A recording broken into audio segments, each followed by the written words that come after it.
Oh, there we go again. Fish on. Go ahead, gone. Oh, he's still there. Got him. What we got here? Ah, bad one. Not a bad one.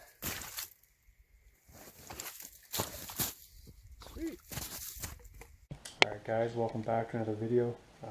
My name's Chris King. If you're new to the channel, this is Chris King Angling.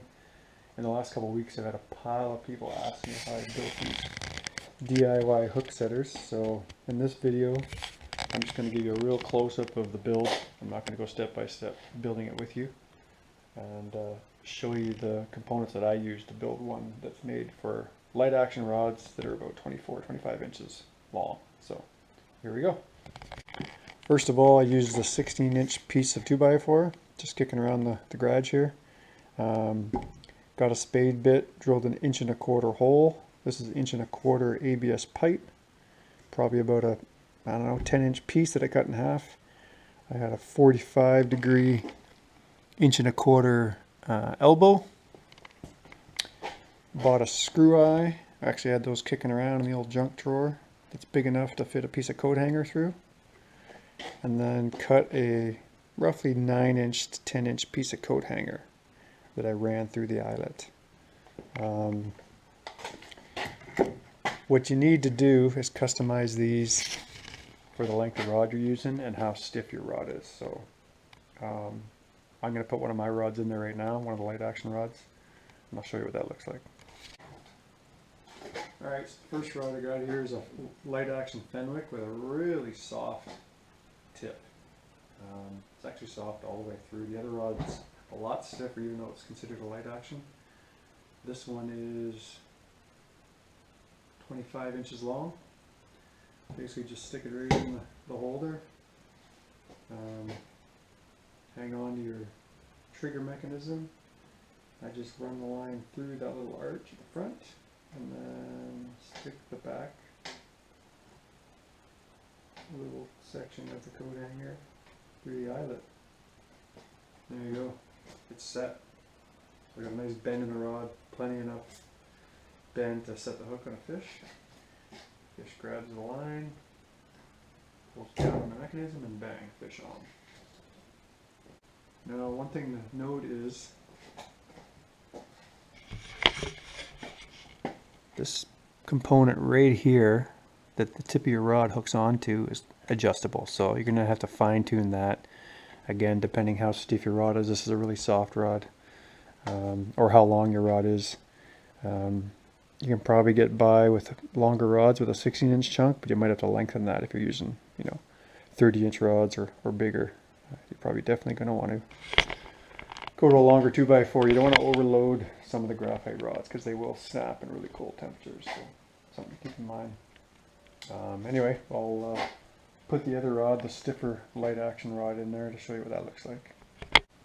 Alright, so this is that slightly stiffer, actually it's quite a bit stiffer even though it's labeled a light action rod. So it's an inch shorter. This one's 24 inches.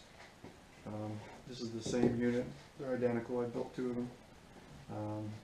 Same deal. You just kind of lower the rod tip, run the line through the little V-shaped notch, and then hook it onto the tip. That's it.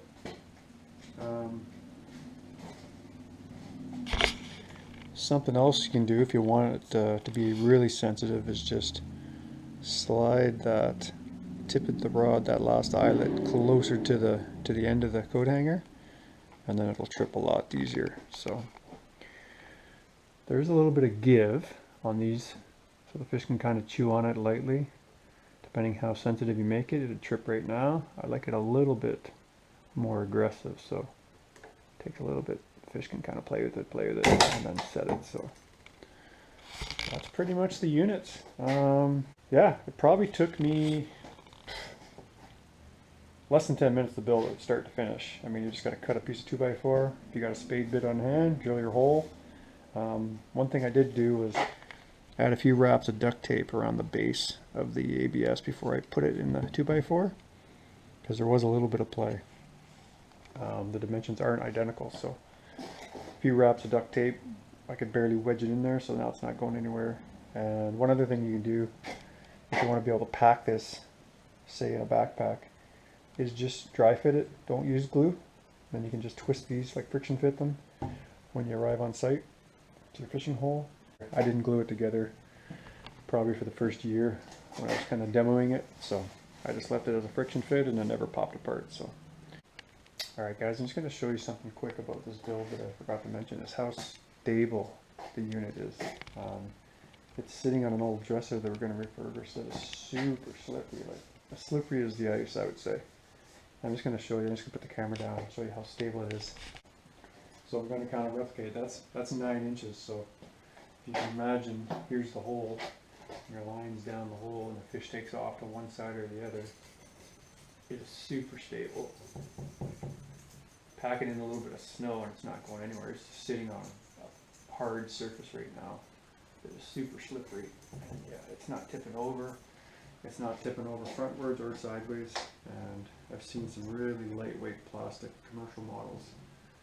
There's some pretty comical videos actually of guys losing the whole rig, including the rod. But anyhow, chunk of 2x4's got some weight to it, like I say. Not so much that you can't pack it in someplace, but it does have some stability, so something to keep in mind.